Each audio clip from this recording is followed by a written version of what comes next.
G'day.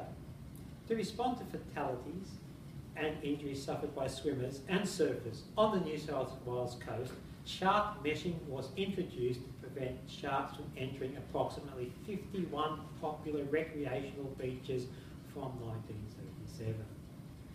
Nets are deployed on a seasonal basis, maintained 2 to 4 times monthly within that season, and measure 150 metres long and 6 metres high from the bottom, although this does not prevent a beach from having 2 nets installed for additional length.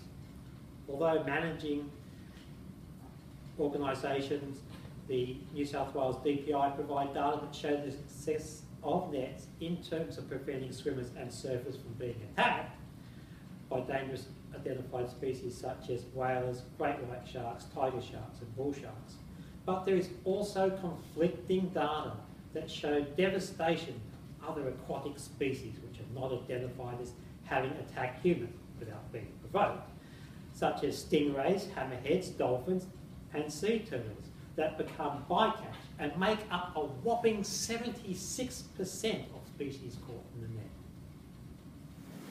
Hello, hey there, I'm DPI guy from the Department of Primary Industries. I'm just researching how the meshing program here is working. Before the meshing program came in 1936, there were many attacks around beaches around New South Wales. But since the meshing program came about, there's only been 12 attacks in meshed beaches and up to 45 attacks in non-meshed beaches. So the meshing program is effective and is working. Oh, hey man, just got out of the surf. What do I think about shark netting? I don't know, man, it's kind of their domain, isn't it? Besides, a few of the boys told me there's some other alternatives to catching sharks or stopping sharks from coming in. So, I guess it's their property, you know what I mean? Anyway, go out to surf. The shark meshing program is not sustainable for many reasons. The amount of resources used to create and transport these nets into the ocean is tremendous, as there are 49 beaches in New South Wales using meshing nets, each 6 metres in depth and 200 metres wide. A mesh net is set in the ocean a minimum of 13 times per month, and each net remains in the water for 12 hours on a weekday and 48 hours on a weekend. As these nets are up for long periods of time, there is susceptibility for more than just sharks getting caught. With the spaces of the net lines being 50 centimetres, it allows small fish to get through, but also catches dugongs, sea turtles and even humpback whales, endangering these species. But obviously removing shark meshing programs trades off the safety of beachgoers. However, the programs put shark populations at risk with environmental. A study by Dudley and Simpfendorfer in 2006 showed that shark meshing programs potentially had a high impact on dusky and spotted ragged-toothed sharks. These sharks have a very low rate of population increase, but a high catch rate with nets, putting them at risk and ultimately showing shark meshing programs put the future of our Earth's biodiversity at risk.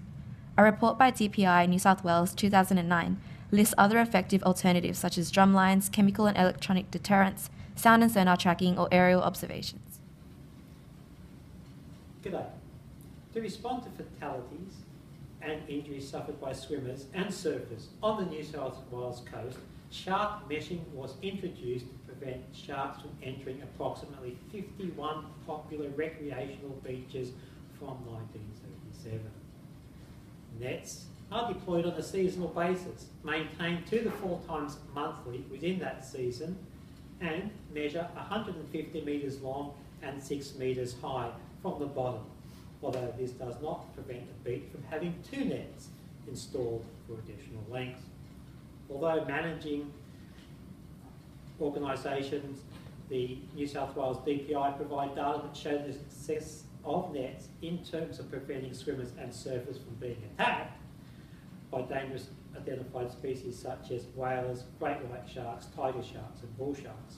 But there is also conflicting data that show devastation of other aquatic species which are not identified as having attacked humans without being provoked, such as stingrays, hammerheads, dolphins and sea turtles that become bycatch and make up a whopping 76% of species caught in the net.